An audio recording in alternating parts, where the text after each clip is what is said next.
This is something that the overwhelming majority of Venezuelans support, and this is a huge step for a democratic and orderly transition.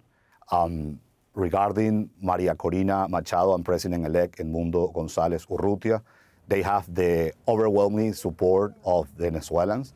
They've got the legitimacy not once but twice. In the case of Maria Corina Machado, was elected in the primary, and then when she endorsed President-elect Edmundo González, we won, and we proved we won the election on July 28, 2024, 70-30, despite it was an election that lacked transparency and was rigged, but that was the tool that we used to mobilize millions of Venezuelans and has contributed to get to this point. And I don't have any doubt that Maria Corina Machado, with President-elect Edmundo González, are going to lead the rebuilding of Venezuela. Okay. For sure. Okay, well, I'm glad you don't have any doubt. And let's reinforce what you say. Clearly, a majority of Venezuelans and many people around the world, including the Venezuelan diaspora, are delighted about this, shed no tears for Maduro and his wife. But this is not regime change. And I want to drill down with you on what, Ambassador Robinson just told us, because I need to understand what's going on. But first, the issue of respect and, I guess,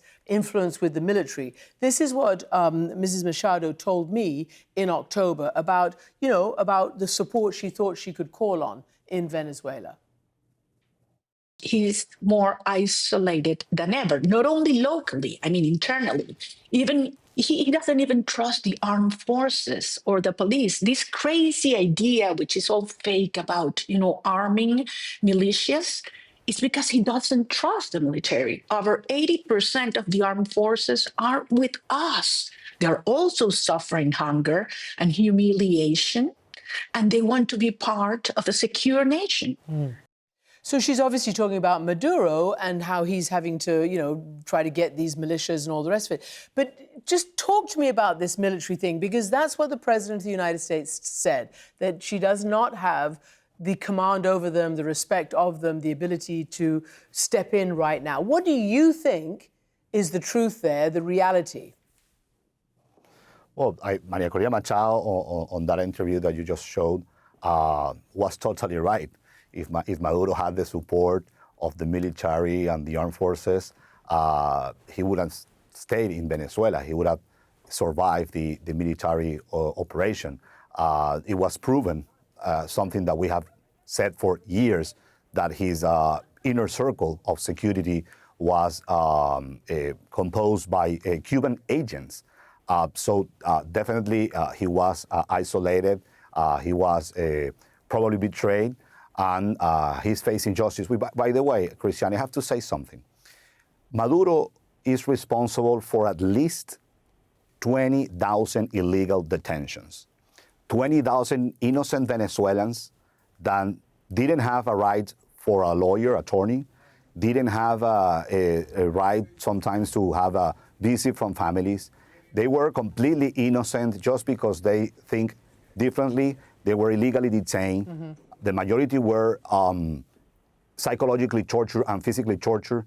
And now it's funny to see Maduro and Cilia with their rights being respected. Mm-hmm. They're having food in the jail, they're having access to an attorney, and they are having the coverage of the news. So this is completely different what we have been gone through Venezuela. So, and there are still more than 800 political prisoners that need to be released. Okay, so but I have not heard President Trump or Secretary of State Rubio say one thing about that, and I'm just amazed, even more amazed by the fact that they have not focused and they are not using the word democracy or anything like that. Maybe Rubio a little bit more, but putting it on hold for now while they do I don't know what. So I want to know what you think they're going to do. And furthermore, what do you make of then, because you're right, there are very few tears that are going to be shed for Maduro.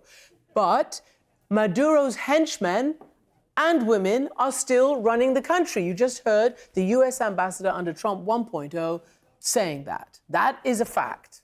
So what sense can we make of this, and how do you think there will be a democratic transition? Well, the beginnings of any transition always are a bit messy and confusing. It's been only 60 hours since this operation happened in my country. I'm sure Secretary Rubio knows very well who Delcy Rodriguez is. Delcy Rodriguez is part of the Sons cartel. She was a mastermind to open Venezuela's door to China, Russia, and Iran.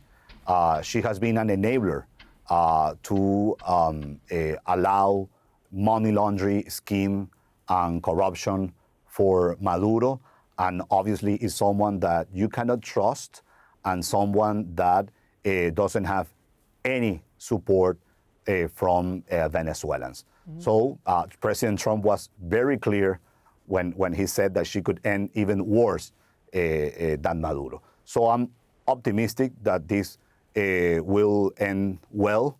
I don't have any doubt, and I want to reiterate that Maria Corina Machado and Edmundo Gonzalez are going to lead the rebuilding of Venezuela. They are the ones who can guarantee a great alliance with the U.S., a great alliance with the democratic countries in Latin America, a great alliance with the European Union and nations that go beyond.